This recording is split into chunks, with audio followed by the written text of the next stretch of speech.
네, 일본의 수출 규제 파문이 이렇게 확산하는 가운데 김현종 청와대 국가안보실 2차장이 전격 미국을 방문했습니다. 외교부 담당 국장도 함께 미국에 도착했는데요. 우리 정부가 미국을 상대로 일본 조치의 부당성을 알리고 중재를 요청하는 전방위 설득 외교에 나선 것으로 보입니다. 국제부 연결하겠습니다. 박기천 기자. 네, 국제부입니다. 네, 김현종 청와대 국가안보실 2차장 언제 미국에 도착했습니까? 네, 김현종 국가안보실 2차장은 우리 시각 오늘 새벽 워싱턴에 도착했습니다. 예고 없는 전격 방문입니다.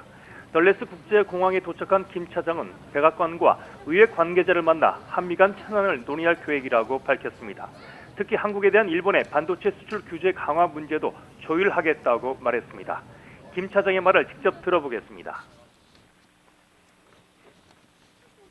백악관 그리고 또 상하원 다양하게 좀 이제 만나서 한미 간의 이슈도 좀 논의할 게 많아서 출장 왔습니다. 일본의 그 대한 수출 규제 때문에 지금 우리가 미국에 좀 중재를 요청한다 이런 역할들을 하고 있는데요. 그 이슈도 논의할 겁니다. 네, 당연히.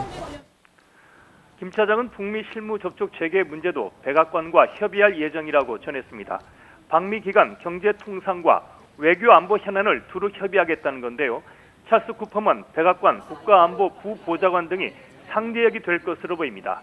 일본이 우리에 대한 수출 규제 조치를 강화하고 전략 물자의 북한 유출 가능성까지 제기하자 우리 정부가 통상협상 전문가인 김 차장을 소방서로 긴급 투입해 대미 설득에 나선 것으로 읽힙니다. 네. 김일상 외교부 양자경제국장도 함께 워싱턴을 찾았던데요. 이거는 별도의 접촉인 거죠? 네, 그렇습니다. 김현종 차장과 별도로 김일상 외교부 양자경제국장도 같은 시각 미국에 도착했습니다. 김 국장은 국무부를 상대합니다. 우리 시간 오늘 밤 롤런드 드 마셀러스 국제금융개발 부차관보를 만나고 내일 새벽엔 마크 네퍼 동아태 부차관보와 차례로 회동합니다. 김 국장은 한미 고위급 경제 대화를 위한 국장급 협의에서 일본 조치의 부당성을 상세히 설명하겠다고 밝혔습니다. 특히 일본의 조치는 전 세계 국제교육 질서를 교란하는 행위라는 점을 조목조목 지적하고 미국의 산업에 미칠 부정적인 영향도 설득하겠다고 말했습니다. 예. 자, 박기천 기자, 한일 외교수장이 통화했다 이런 소식도 있던데 이건 언제 통화를 한 겁니까? 네, 우리 시각으로 어젯밤입니다. 에티오피아를 방문 중인 강경화 외교부 장관이 마이크 폼페이오 미 국무장관과 통화하고 한일 관계 등에 대해 논의했습니다. 강 장관은 통화에서 일본의 조치가 한국 기업뿐만 아니라 글로벌 공급 체계를 교란시켜 미국 기업은 물론 세계 무역 질서에도 부정적 영향을 미칠 수 있다고 설명했습니다. 그러면서 우리 정부는 일본의 조치 철회와 함께 일본과 대화를 통한 외교적 해결을 위해 노력을 기울여 나가고자 한다고 강조했습니다. 외교부는 폼페이오 장관이 이에 이해를 표명했다고 전하면서 두 장관이 한미일 간 각국 외교 채널을 통한 소통을 강화할 수 있도록 협력해 나가기로 했다고 덧붙였습니다. 예.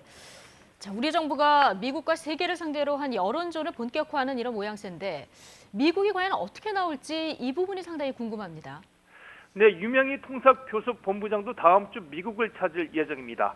백악관과 국무부, 경제부처를 각각 나눠서 우리 정부가 전방위 대미 설득전을 벌이는 겁니다. 미국 정부는 그동안 한국과 일본 모두 중요한 동맹이라는 점을 부각하며 북한 문제를 비롯한 영내 현안을 위한 한미일 삼각 공조를 강조해왔습니다.